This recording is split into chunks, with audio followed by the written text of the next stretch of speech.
This mine here, it closed in 1944. Despite what the little tags say, they say 43, and they're wrong.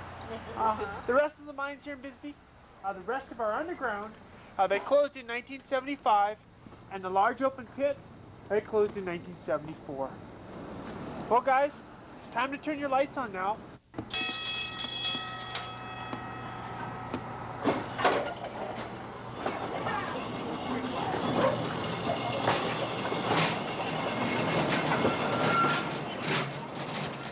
The Queen Mine Tours, one of Bisbee's premier tourist attractions.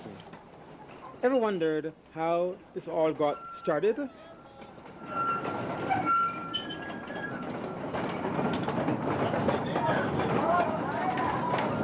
Meet Charles Chuck Eads.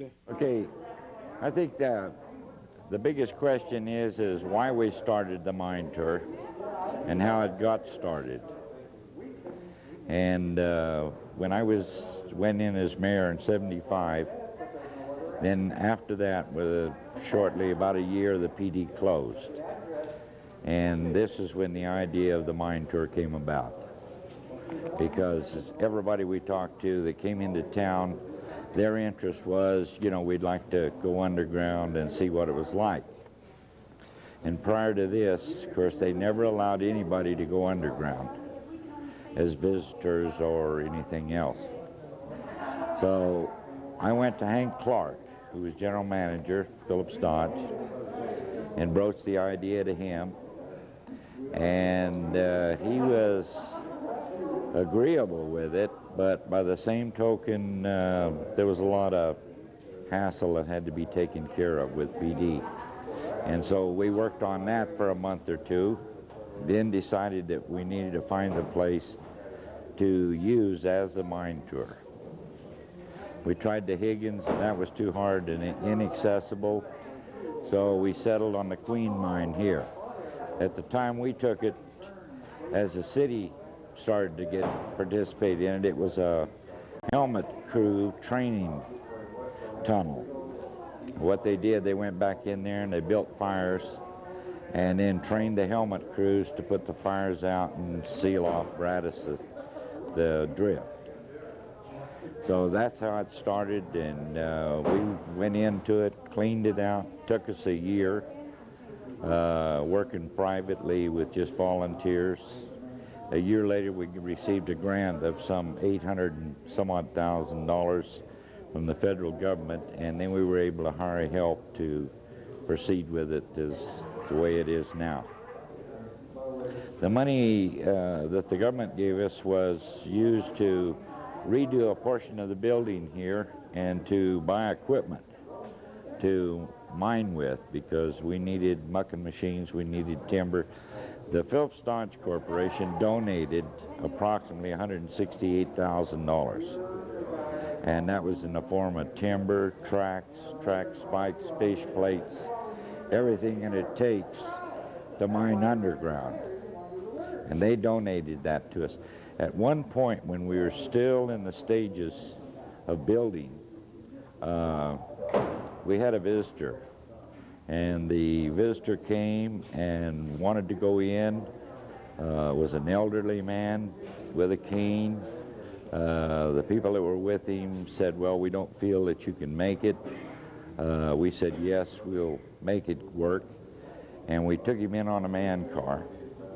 And he viewed what we had open and what we'd been doing, and began to explain to me some things about it. When we got back outside, we found out that it was Mr. Dodge himself, of Phillips Dodge. And he started in this mine as a young boy. And from that point on, the PD was real cooperative, because Mr. Dodge himself said, well, he'd like to see it work for the people of Bisbee.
What is the economic impact? We figured it up the other night up here, and we've put almost 500,000 people through the mine tour. And the funds that we get now operate the city. There's anywhere from $200,000 to $300,000 a year is put into the city budget. And so it has been a strengthening thing to the city. It supports all the businesses downtown. They employ some people here, and I imagine the mayor could tell you more. The mayor that is in office now could probably tell you more about how much was being put into the city budget off the mine tour. Chuck, on behalf of the Mayor and Council of the City of Bisbee, I want to present you with this certificate of appreciation for your services on opening this mine some 16 years ago. This has been the lifeblood of the City of Bisbee, and I, for one, want to congratulate you for it. Okay. Thank you.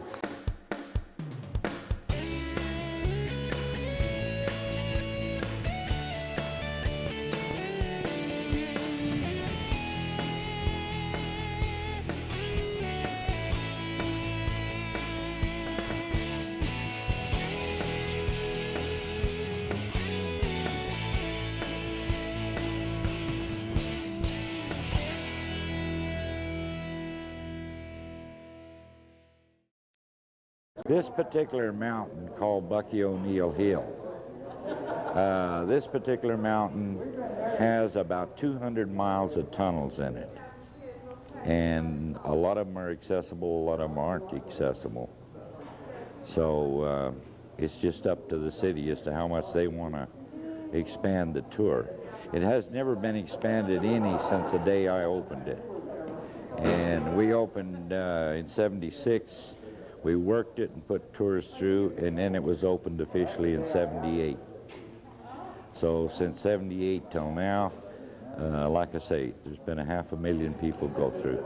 And I believe that we've had people from all over the world go through it, because Fort Huachuca, when they have people and dignitaries come in from foreign countries, they always bring them in here and let them go through the mine tour.